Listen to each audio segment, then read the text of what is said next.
అందరికీ జేబీఎం. నేను Rajesh Mahasena. Welcome to Mahasena media. నిన్న చిన్నబోరుగడ్డ గడు ఒకడు వచ్చాడు ఈ మధ్య, జాడ శ్రవణ్ గడు. ఇన్ని చిన్నబోరుగడ్డ అని ఎందుకనంటే అండి, జగన్కి కొంతమంది గర్ల్ ఫ్రెండ్స్ ఉన్నారండి. గర్ల్ ఫ్రెండ్స్ అంటే ఉంపుడు గత్తులు అనొచ్చు.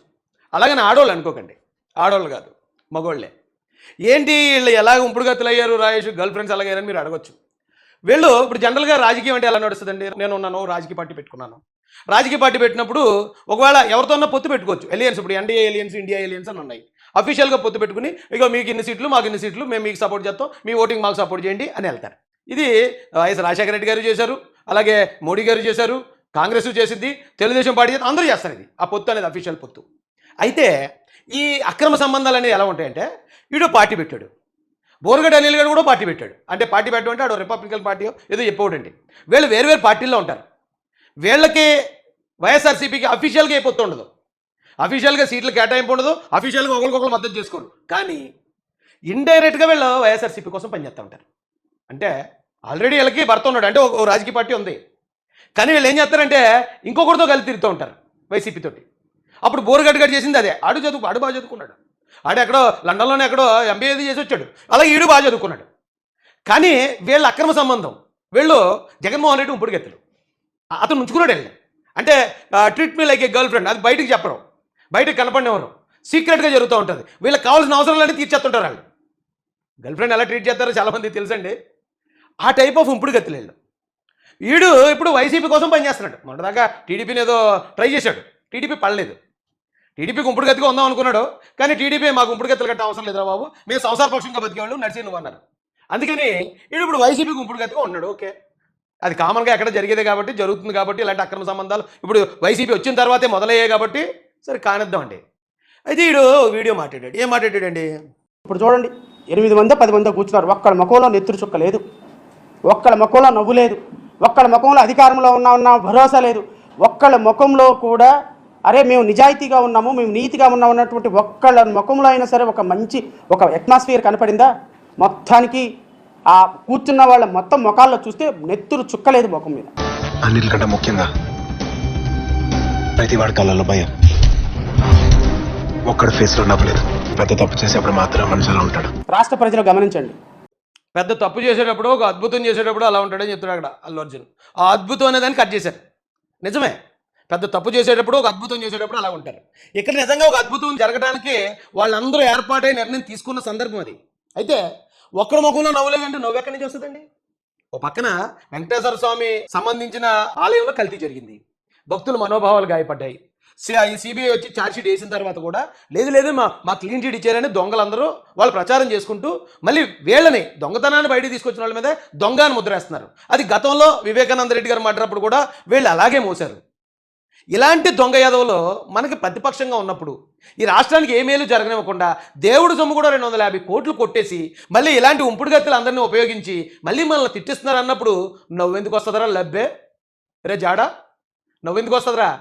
నవ్వుతూ ఉండాలా ఏంటి? దేవుడికి అన్యాయం జరిగినా, దేవుడు ఉండిని కొట్టేసినా మళ్ళీ తిరిగి ఆరోపణలు ఈ పార్టీ మీద చేస్తున్నా, ప్రజలందరినీ కూడా మళ్ళీ మోసం చేయడానికి ప్రయత్నాలు చేస్తున్నా నవ్వుతూ ఉండాలా? నవ్వుతూ ఎలా ఉంటారా? అలా నవ్వితే నీలాగా, లేకపోతే జగన్మోహన్ రెడ్డి గారు పరామర్శకి వెళ్ళి శవాల దగ్గరికి వెళ్ళి కూడా నవ్వుతూ ఉంటాడు చూడు, అలా నవ్వితే పిచ్చేయమనుకుంటారా? సమయం సందర్భం లేకుండా నవ్వరు ఎవరుని. వాళ్ళందరి ముఖాల్లో నిజంగా సీరియస్నెస్ ఉంది. ఏంటి దరిద్రం ఏంటి? ఇలాంటి వాళ్ళు ఉన్నారేంటి ఈ రాష్ట్రంలో? జగన్మోహన్ రెడ్డి అనే రూపంలో ఈ వైఎస్ఆర్సీపీ పార్టీ చేసే ఈ అకృత్యాలు ఏంటి? ప్రజలను ఎందుకు ఇలా మోసం చేస్తున్నారు? ఆ బాధ ఉండదా? మనం చెయ్యని తప్పును మన మీద వేసేస్తూ ఉంటే నవ్వుతూ ఉంటారా ఎవరైనా? వీళ్ళ ప్రచారం నేరం జరిగిందని తెలుసు, డబ్బులు పోయాయని తెలుసు, 250 కోట్లు కొట్టేశారు. ఇవన్నీ తెలిసిన తర్వాత కూడా వాళ్ళ ముఖాలు ఎలా ఉన్నాయంటే వాళ్ళే తప్పు చేశారు. అంటే ఇప్పుడు జాగ్రత్తగా ఆలోచిస్తే వివేకానంద రెడ్డి గారి కేసు ఈ కేసు ఒకటేనండి. వివేకానంద రెడ్డి గారి కేసు గురించి గవర్నమెంట్ పట్టించుకోపోయి ఉంటే తీసుకెళ్ళి కప్పెట్టేద్దరు. ఎప్పుడైతే గవర్నమెంట్ పట్టించుకుందో చంద్రబాబు నాయుడు చెప్పాడన్నారు. ఈ కల్తీ లడ్డు కేసులో కూడా గవర్నమెంట్ పట్టించుకోకుండా ఉంటే వీళ్ళు ఏం మాట్లాడరు, 250 కోట్లు దొబ్బేసారు, హ్యాపీగా ఉందరు. కానీ ఎప్పుడైతే పట్టించుకుని దాన్ని వెలికి తీస్తున్నారో వెంటనే చంద్రబాబు నాయుడు గారు ఇదంతా చేశారని వేసేస్తున్నారు. Same to same. దొంగను పట్టుకుంటే దొంగను రెడ్ హ్యాండెడ్గా ఎవడైతే పట్టుకున్నాడో ఆ పట్టుకున్నవాడి చేతిలో ఉన్న పర్సెంటేజ్ ఈడే దొంగ నడిచే రకాలకి, దానికి మళ్ళీ ఇలాంటి పకోడీగాళ్ళు, ఇలాంటి ఉంపుడు గత్తులు సపోర్టు. మరి ప్రజలు నమ్ముతున్నారేమో ఈ ఎదవల్లో చేసే ఈ అబద్ధాలు, ఈ అబద్ధ ప్రచారం ఈ స్థాయిలో చేస్తున్నారు. ప్రజలు కానీ మళ్ళీ ఇలాంటి అబద్ధాలు నమ్ముతున్నారేమో అనే ఆ బాధ ఉంటుంది కదా ఈ రాష్ట్రం మీద ప్రేమ ఉన్న ప్రతి ఒక్కడికి. ఆ బాధలో వాళ్ళు అలా ఉండటం తప్పలేదు కదా. ఏంటో ఈ దరిద్రం అని చెప్పి నవ్వుతూ కూర్చోలా? ఏంటి మీరు ఇన్ని ఎదవపనులు చేస్తూ ఉంటే అధికారంలో ఉన్న వాళ్ళు నవ్వుతూ కూర్చోలా అంటాడండి. ఇలా అవి ఉంపుడు గతిగాడు అన్న మాటలు అయ్యి ఏమంటే ఇదే ఉంపుడు గతిగాడు ఇంకోటి అన్నాడు. ఇక్కడైతే ఏకంగా ఆర్థిక శాఖ మంత్రి పయ్యావుల కేశవ్ గారి గురించి మాట్లాడుతుంది ఇంపుడు గతి. ఈ సిట్ దాన్ని తర్వాత ఎన్డీఆర్ఐకి సంబంధించినటువంటి దానికి పంపితే వాళ్ళు ఏమన్నారు, at present we do not have the methodology to check the presence of the animal fat like tallow or fish oil. మాకు ఈ రెండింటిని చెక్ చేసేటువంటి సామర్థ్యం లేదని. ఒకవైపు ఎన్డీడీబీ కాఫ్ ఇచ్చినటువంటి రిపోర్ట్ లో ఇవి జంతువు కొవ్వు కలిసేటువంటి అనుమానం ఉంది, అవకాశం ఉంది అనే అనుమానాస్పద వ్యక్తులు అక్కడ రిపోర్ట్ వస్తుంది. కానీ ఎన్డీఆర్ఐలో ఈ రిపోర్ట్ ఎన్డీటీవీలో వచ్చింది అనేది ఇదేనండి. ఇది ఆల్రెడీ చూపించాను నేను. ఎన్నిసార్లు చూపించాలి మరి వీళ్ళు చేసి తప్పుడు ప్రచారానికి. ఇదిగో ఇందులో బీఫ్ టాలో ఉందో లాట్ ఉందని వచ్చింది ఆల్రెడీ ఎన్డీటీవీ. ఆయన అదే అన్నారు, ఎవరో కేశవ్ గారు అన్నమాట అదే. సామర్థ్యం లేదు పరీక్షలు చేసే అనేటువంటి వాళ్ళ రిపోర్ట్ని పట్టుకుని జగన్మోహన్ రెడ్డి గారు బయట మాట్లాడతారు. ఎన్డీటీవీ గుజరాత్ లో వీళ్ళు ఒక ఇన్స్టిట్యూషన్ లో దీన్ని పరిశీలించి వెతుకోవచ్చిందని ముఖ్యమంత్రి ఉప ముఖ్యమంత్రి గారు స్టేట్మెంట్ ఇచ్చారు. ఇప్పుడు సిట్ వచ్చిన తర్వాత సిట్ ఏం చేసింది, ఐసీఏఆర్ ఎన్డీఆర్ఐ కర్నల్ హర్యానాకి పంపించారు. అసలు దీంట్లో యానిమల్ ఫ్యాక్ట్ ఉన్నాయా లేవా? ఎందుకంటే ఎన్డీడీబీ రిపోర్టు గవర్నమెంట్ రిపోర్ట్ పంపించినటువంటి శాంపిల్ ప్రకారం వీళ్ళు చెప్తున్నది ఏంటి అంటే ఎన్డీడీబీ రిపోర్టు గుజరాత్ వాళ్ళు నాకు ఇవన్నీ ఉన్నాయని కన్ఫర్మ్ చేశారు కాబట్టి మీరు మాట్లాడా, నాదేం తప్పు లేదు అని శుద్ధపసు కబుర్లు ఎవరైతే ముఖ్యమంత్రి ఉప ముఖ్యమంత్రి రే కీప్ అది సొంతపోతు కబుర్లు ఏంటిరా? ఆల్రెడీ ఎన్డీడీబీ ఇచ్చిందే కదా చెప్పారు వాళ్ళు. సిబిఐ కూడా ఏం చేసిందంటే ఎన్డీడీబీ గతంలో ఇచ్చిన రిపోర్ట్ పంపించారు అక్కడికి ఎన్డీఆర్ఐకి. ఇగో గతంలో ఎన్డీడీబీ ఇలాగ ఇచ్చింది, మరి మీ పరిస్థితి ఏంటి? అది సిబిఐ ఛార్జ్షీట్లో కూడా పెట్టింది కదా. రా కీపు, జగన్ గారు కీపు పెట్టింది కదా. అది నీకు తెలుసు కదా. నువ్వు ఎంత చవటవన్నా ఎంత దద్దమైనా నువ్వు చదువుకున్నావు కదా. నువ్వు ఇప్పుడు ఎంత ఎదవన్నా కావచ్చు, ఒకప్పుడు గౌరవప్రదమైన స్థానంలో కూర్చున్నవాడు కదా నువ్వు. ఇప్పుడు నువ్వు కీప్గా మారిన తర్వాత రూల్స్ అన్నీ మార్చేసాడు కీప్. ముఖ్యమంత్రి చెప్తున్నారో ఇది కరెక్టా కాదా అని దీనికంటే బెటర్ గా ఉన్నటువంటి ఇంకో ల్యాబ్, ఈ ల్యాబ్ హర్యానాలో ఉంటుందండి. దీని పేరు ఐసీఏఆర్ ఎన్డీఆర్ఐ ఇన్స్టిట్యూషన్. దీనికి పంపిస్తే ఈ 4 ఐటమ్స్ లో ఎక్కడా కూడా పంది కొవ్వు ఎద్దు కొవ్వు అవశేషాలు ఉన్నట్టు. నువ్వు గతంలో పట్టుకుని వచ్చేవాడు కదా, ఆధారాలు పట్టుకొచ్చేవాడు కదా, ప్రతిదీ కూడా ఆన్ పేపర్ మాట్లాడేవాడు కదా. మరి ఇప్పుడు ఎందుకు ఆ ఛార్జ్షీట్ పట్టురాలేదురా కీప్? ఆ ఛార్జ్షీట్ పట్టుకొచ్చి దానిలో ఇక ఎలా చెప్పారు సిబిఐ వాళ్ళని చూపించాలి కదా నువ్వు. అది చూపించకుండా నీ సొల్లు మాటలేంటి, నోటికి ఏదొస్తే అది వాగడం ఏంటి? ఏంటి ఈ అక్రమ సంబంధాలు ఏంట్రా బాబు? నీకు పార్టీ ఉంది కదరా, ఒకవేళ పార్టీ లేదనుకో ఆ పార్టీని ముగిస్తే నువ్వు వైసీపీలో జాయిన్ అయిపో, గౌరవంగా ఉంటుంది. ఎస్, ఈ రాష్ట్రంలో పెద్ద పెద్ద నాయకులు కూడా ఏదో పార్టీలో పనిచేసిన వాళ్ళే, తప్పేం కాదు. ఓ పార్టీ పెట్టుకోవడం ఎందుకు? ఈ రంగు వ్యవహారాలు, ఈ అక్రమ సంబంధాలు నడపడం ఏంటి? నా దగ్గర ఆధారాలు ఉన్నాయండి, నేను ప్రతిదీ డాక్యుమెంట్ చూపించాను. కానీ ఇలాంటి ఎదవలు ఇలాంటి పనికిమాల ప్రచారం చేస్తుంటే మరి చంద్రబాబు నాయుడు గారికో లోకేష్ గారికో పవన్ కళ్యాణ్ గారికో ఇలాంటి నీచుల్ని ఎప్పుడు చూడనోళ్ళు సడన్గా ఇలాంటి వాళ్ళని చూసినప్పుడు వాళ్ళకి మంచి వాళ్ళు కొంచెం బాధపడతారు కదండి. ఏంట్రా బాబు ఎంత దరిద్రం, ఎంత నీచులు ఉన్నారు, ఎంత నీచానికి దిగజారుతున్నారేంటి అని వాళ్ళు బాధపడడం అర్థం ఉంది కదా. కానీ రాష్ట్ర ప్రజలు అయితే అర్థం చేసుకుంటారు. చంద్రబాబు నాయుడు గారు, లోకేష్ గారు, పవన్ కళ్యాణ్ గారి వాళ్ళు ఎందుకు బాధపడుతున్నారో రాష్ట్ర ప్రజలకు తెలుసు.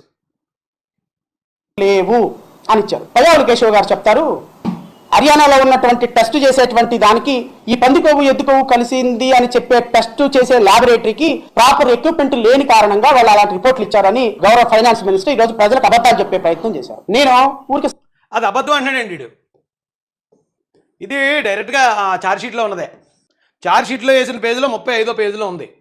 ఈ డేట్లో ఆల్రెడీ మొన్న కూడా చెప్పాను నేను. 6/7/2024లో 2 ట్యాంకర్లు, 12/7/2024లో forwarded ఎన్డీటీపీ cough lab, TTD received the ఎన్డీటీపీ cough test report on 16/7/2024న 23/7/2024న respectively which shows ghee adulteration with vegetable and animal fat ఉందని వచ్చింది, ఆ రిపోర్ట్ వచ్చింది అని ఇప్పుడు సిబిఐ వేసిన దాంట్లో ఉంటే ఆ అబద్ధం అన్నట్టు. మరి ఏం చేయాలండి ఇలాంటి ఉంపుడు గత్తులు గడిని? ఏం చేయాలి ఇలాంటి కీపుగల్ని? ఈ అక్రమ సంబంధాలు పెట్టుకునే ఎదవలో ఇంత పబ్లిక్గా వచ్చి అబద్ధాలు చెప్తూ ఉంటే మరి వాళ్ళు ఇప్పుడు పయ్యావుల కేశవ్ గారు ఉన్నారు, ఆయన ఎంతో నిబద్ధత కలిగిన వ్యక్తి, ఎప్పుడూ ఒక మాట కూడా తోలడు, చాలా పర్ఫెక్ట్గా చాలా నిబద్ధతతో అంతా కూడా డాక్యుమెంట్ ఎవిడెన్స్తో మాట్లాడతాడు. మాట్లాడి అన్యాయం జరిగినప్పుడు అన్యాయం జరిగిందే అని చెప్పుకొస్తున్నాడు ఆయన ఈ రాష్ట్రం తరపున. అలాంటి వాళ్ళని ఇలాంటి ఉంపుడు గత్తులతో తిట్టుతాడు జగన్. వీడొచ్చి ఏమంటాడు తెలుసా అంటే, చదువుకున్నావా అంట. ఆయన చదువుకున్నాడు కాబట్టి ఆయన నిజం మాట్లాడాడు. నువ్వు అమ్ముకున్నావు కాబట్టి నిన్ను నీ శరీరాన్ని నువ్వు అబద్ధం మాట్లాడుతున్నావురా ఉంపుడు గత్తే. నువ్వు అమ్ముడిపోయావు, నీ శరీరాన్ని అమ్ముకున్నావు, నీ తెలివిని అమ్ముకుంటున్నావు. నువ్వు ఒకడికి మరో పార్టీకి ఉంపుడు గత్తిగా ఉన్నావు. నీకు పార్టీ ఉన్నా అఫీషియల్గా నీకేమైనా పొత్తుందా? పోనీ నీకేమైనా ఒక సీట్ 2 సీట్లు ఏమైనా కేటాయించాడా జగన్? ఎందుకు ఈ కాళ్ళు నాకే వ్యవహారం ఎందుకు? ఎందుకు ఈ సంకలనాకే వ్యవహారం? అది మళ్ళీ అబద్ధాలు చెప్పడానికి. సరదాగా గూగుల్ని అడిగా, ఎన్డీడీబీ గుజరాత్లో ల్యాబ్ గొప్పదా, హర్యానాలో ఉన్న ఎన్డీఆర్ఐ ల్యాబ్ గొప్పదా, ఈ రెండిట్లో ఏది సుపీరియర్ ల్యాబ్ అని చెప్పి నేను ఊరికే గూగుల్ని అడిగా. ఎన్డీఆర్ఐ ఇండియాలోనే నెంబర్ 2 ల్యాబ్ అంట.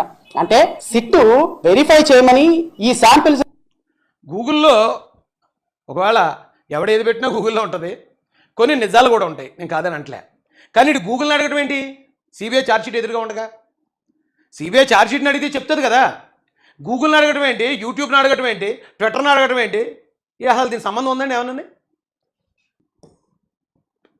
ఇదిగోండి వాళ్ళు వేసిన ఛార్జ్షీట్లో ఉంది. ఇది dated 72 samples analysed using PCR based method. అందులో అనలైజ్ చేశారట.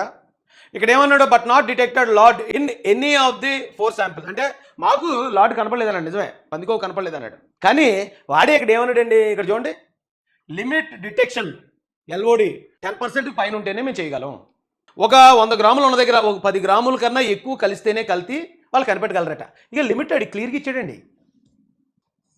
ఇక చూడండి, డిటెక్షన్ లిమిట్ 10% కన్నా పైన ఉంటేనే క్లియర్గా ఉంది ఇక్కడ. అదే ఎప్పుడైనా పయ్యావుల కేశవ్ గారు అది చెప్తే అది అబద్ధం చెప్పాడని వీడు నోటు మాటతో చెప్పేస్తున్నాడు. ఈ కీప్గడ్ నోటు మాట, ఏ ఎవిడెన్స్ లేదు, జస్ట్ నోట్తో చెప్పేస్తున్నాడు అంతే. ఆ పయ్యావుల కేశవ్ గారు అబద్ధం చెప్పారు, నేను చెప్పింది ఆయనేమో ఆధారంతో అక్కడ డాక్యుమెంట్ ఎవిడెన్స్తో ఆయన చెప్తాడు.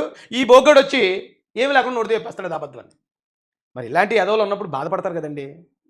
వాళ్ళ మనసు బాధ కలుగుతుంది కదా, వాళ్ళు నిజాయితీగా పనిచేస్తున్నప్పుడు, రాష్ట్రం కోసం పనిచేస్తున్నప్పుడు. తప్పు చేసిన ఎదవలు అంటే, దొంగలు అంటే వాళ్ళే తిరిగి మన మీద బ్లేమ్ వేసేస్తూ ఉంటే మరి బాధ కలకి ఏం జరుగుతుందండి? నవ్వు వస్తుందా? ఎందుకు వస్తుంది నవ్వు? ఏమండి, TV9 ఎవరికి అనుకూలంగా పనిచేస్తుందండి? TV9 గతంలో లోకేష్ గారి మీద ఒక తప్పుడు స్టోరీ ఇచ్చేసిందని నేను గట్టిగా ఇచ్చేస్తే నా మీద కూడా కేసు పెట్టారు వీళ్ళు. ఆంధ్రలో 2, తెలంగాణలో 2. అంటే కంప్లీట్ జగన్ కొరకు కోసమే పనిచేసింది ఇది TV9. అలాంటి TV9 కూడా ఏం చెప్తుందండి? కల్తీ నెయ్యి రిపోర్ట్ పై ఒక విచిత్రమైన వాదన జరుగుతోంది. నెయ్యిలో జంతువుల కొవ్వు కలవలేదు, అదంతా తమ పార్టీపై టీడీపీ వేసిన అభాండం అని వైసీపీ విరుచుకుపడుతోంది. కొవ్వు కలవలేదనే మాటే గాని అది అసలు నెయ్యే కాదు అన్న సంగతి తెలిసిందిగా, దాని గురించి ఎందుకు మాట్లాడట్లేదు? కల్తీ అనే మ్యాటర్ పక్కకెళ్లిపోయి జంతువుల కొవ్వు కలిసిందా లేదా అనే దగ్గరే పోట్లాడుకుంటున్నారు. శ్రీవారి లడ్డూ ప్రసాదంలో కల్తీ నెయ్యి వాడారు అని అనడం కూడా తప్పేనేమో. ఎందుకంటే నెయ్యిలో అదో ఇదో కలిపితే దాన్ని కల్తీ నెయ్యి అంటారు. అది అసలు నెయ్యి కాదు అన్నప్పుడు కల్తీ నెయ్యి అనే మాట తప్పే అవుతుందిగా. సిబిఐ సిట్ ఫైనల్ రిపోర్ట్ ఈ నెయ్యికి ఒక పేరు పెట్టింది, సింథటిక్ ఘీ 0% మిల్క్ ఫ్యాట్ అని. అంటే చుక్క పాలు గాని గ్రాము వెన్న గాని లేకుండా తయారు చేసిన ఒక కెమికల్ నెయ్యి అది. చాలా మంది నెయ్యిని టెస్ట్ చేయడానికి ఒక చుక్క చేతి మీద వేసుకుని దాన్ని రుద్ది వాసన చూసి అసలు అది ఒరిజినల్ కాదు చెప్పేస్తూ ఉంటారు. కానీ తిరుమలకి వెళ్ళిన ఆ కల్తీ నెయ్యిని 2 వేళ్లతో రుద్ది చెప్పలేరు. ఎందుకంటే అందులో కలిపింది బీటా కెరోటిన్. అచ్చంగా నెయ్యి వాసన, నెయ్యి రంగునిచ్చే కెమికల్ అది. పైగా ఎసిటిక్ యాసిడ్ ఈస్టర్ ని వాడారు. ఇది కలిపితే క్వాలిటీ టెస్టుల్లో కూడా అది స్వచ్ఛమైన నెయ్యే అని రిపోర్ట్ వస్తుంది. దీనికి తోడు మోనోగ్లిసరైడ్స్ వంటి రసాయనాలను కూడా కలిపారు. ఇది RM వాల్యూని తారుమారు చేసేస్తుంది. అంటే కల్తీ నెయ్యిని సైతం అసలైన నెయ్యిగా చూపిస్తుంది. ఈ వివరాలన్నీ సిబిఐ సిట్ రిపోర్ట్ లో ఉన్నవే. 2021 నుంచి 2024 మధ్య జరిగిన కల్తీ నెయ్యి చాలండి, ఇంకేమైనా కావాలండి? ఇది నేను అనేవాడిని ఇంతకుముందు, 2వ సాక్షి TV9 అని. అంటే అంత విశ్వాసంగా పనిచేసింది జగన్కి. అలాంటి ఛానల్ కూడా ఈవేళ నిజాన్ని ఉన్నట్టు చెప్తుందండి. ఎలాంటి కెమికల్స్ వాడారు, ఎలాంటి యాసిడ్స్ వాడారు, అసలు అందులో పాలుకు సంబంధించింది ఏమీ లేదు. 100% అది కల్తీ అంటాడు. కల్తీ అని కూడా అనకూడదు. అంటే కల్తీ అంటే దాంట్లో 1 లీటర్ పాల్లో 1 అర లీటర్ నీళ్ళు కలిపితే కల్తీ. అసలు అది పాలే కాకుండా వేరే ఏదైనా పదార్థం అయితే నకిలీ, కంప్లీట్ నకిలీగా లేళ్ళు. గతంలో వచ్చిన ఎన్డీటీవీ రిపోర్ట్ ద్వారా కొంచెం ఈ ఫ్యాట్లు కలిసి ఉంటాయేమో అని చెప్పారు చంద్రబాబు నాయుడు గారు, పవన్ కళ్యాణ్ గారు. కానీ అంతకన్నా దారుణంగా 100% నకిలీ. ఇది ఎంతో కొంత కలవడం కాదండి, 100% అది నకిలీ పదార్థం, అది కెమికల్ పదార్థం. అప్పుడు ఇంకా అంతకుముందు మాట్లాడిన దానికన్నా పెద్ద నేరం కదా ఇది. అయితే వాళ్ళు తెలివితేటలు మనం మెచ్చుకోవాలి. బాబాయ్ నాళ్ళే లేపేసి చంద్రబాబు నాయుడు గారే చంపేశారని నమ్మించారండి. నమ్మిస్తాం అందరం. అయితే ఇంకోటి ఏంటి, ఇది ఒకవేళ చంద్రబాబు గారు కానీ పవన్ కళ్యాణ్ గారు కానీ 2024 ఎలక్షన్కి ముందు ఎలక్షన్ క్యాంపెయిన్లో కనుక ఈ లడ్డూ విషయం ఇలా మాట్లాడుంటే, లేదా ఇలా రాజకీయానికి ఉపయోగించుకున్నారు అనుకుందామండి. ఎలాగా 2019 ఎలక్షన్కి ముందు జగన్ గారు కోడికత్తి డ్రామా, గొడ్డల డ్రామా అన్నట్టు కనుక ఇప్పుడు 24కు ముందు చేసి ఉంటే వీళ్ళు రాజకీయ కోసం చేశారు అనుకుందాం. వాళ్ళు అప్పుడు చేయలేదు. వాళ్ళు ఆల్రెడీ 164 సీట్లు నెగ్గిన తర్వాత ఆ ఎన్డీడీబీ ఏదైతే రిపోర్ట్ ఇచ్చిందో ఆ రిపోర్టు చెప్పారు అంతే. పాపం వాళ్ళ మీద మరి ఇంత దుష్ప్రచారం జగన్మోహన్ రెడ్డి వాళ్ళ మీద పడిపోతూ ఉంటే ఎలా ఉంటుందండి వాళ్ళకి? వాళ్ళకి తెలియదు ఇంత కన్నింగ్ నాటకాలు ఆడడం, లేకపోతే ఇంత అబద్ధాలు ప్రచారం చేయడం, ఏదో పనులు చేయడం, ఏదో పనులు ఎదుటోళ్ళ మీద వేసేయడం, వాళ్ళకి తెలియక పైగా వీళ్ళని ఎలాగ కరెక్ట్గా కట్టడి చేయాలనేది కూడా ఇంకా వాళ్ళు ఆలోచించలేదు. ఇంత దారుణంగా ఉంటారని వాళ్ళు అనుకోరు కదండి. లేదంటే ఈ పాటికే ఈ ఎన్డీటీవీ రిపోర్ట్ పట్టుకుని ఒక సిఐడి సిట్ వేసి మొత్తం జగన్ గారిని మొత్తం అందరిని అరెస్ట్ చేయించారు వీళ్ళు. ఎప్పుడైతే అది వచ్చిందో ఇక ఇందులో పందుకో ఉంది, ఇదిగో ఎన్డీటీవీ రిపోర్ట్ మొత్తం జనాల దగ్గర ఉంది ఈ పాటికి. లేదా ఇప్పుడు సిట్ వేసిన ఛార్జ్ షీట్, అట్లీస్ట్ ఆ ఛార్జ్ షీట్లో వచ్చిన 36 పేర్లు, ఆ తద్వారా వచ్చిన 250 ఆ ఛార్జ్ షీట్ ఇప్పుడు ఎంతమంది దగ్గర ఉందండి? ఎంతమంది మాట్లాడారు దాని మీద ఇప్పుడు దాకా? అదే జగన్ అయి ఉంటే ఈ పాటికి ప్రతి ఒక్కడింటికో ఛార్జ్ షీట్ ఇంటింటికి వెళ్ళి గడప గడపకు పంచేద్దుడు. అలాగే ఒకవేళ వీళ్ళ పేర్లు ఉన్నట్టు కనుక తెలుగుదేశం వాళ్ళ పేర్లు కానీ అందులో ఉండుంటే ఈ పాటికి ప్రతి ఇంటికి గడప గడపకు ప్రోగ్రాం పెట్టి ఆ ఛార్జ్ షీట్ పంచేద్దుడు. అలా చేస్తున్నారు వాళ్ళు. ఆ స్థాయిలో కూటమి అంత కన్నింగ్నెస్ లేకపోతే అంత ఇది లేదు. మనం ఇప్పుడు పెట్టుబడులు రావాలి, అక్కడ ఈ కంపెనీలు ఓపెన్ చేస్తున్నాం, ఇక్కడ ఎన్ని ఉద్యోగాలు వస్తున్నాయి, ఆ గవర్నమెంట్ ఉద్యోగం అలాగే ఉన్నారు పాపం వాళ్ళు. అలాంటి వాళ్ళ మీద మళ్ళీ ఇలాంటి తప్పుడు ప్రచారం, అలాంటి తప్పుడు నా కొడుకులు ఉన్నారు. ఇందాక నేను చూపించాను ఒక ఉంపుడు గతికండి. ఇలాంటి వాళ్ళు మాట్లాడుతున్నప్పుడు వాళ్ళకి బాధ అనిపిస్తుందండి. పరిపాలన చేయలేరు తిన్నగా, మనశ్శాంతిగా వాళ్ళు ప్రశాంతంగా పరిపాలన చేయనివ్వట్లేదు వాళ్ళని. ఎన్ని తెలిసినా కూడా ఇంకా అనుమానాలు ఉన్నాయంటారు కొంతమంది. మరి అదేం కర్మ నాకు అర్థం కాదు.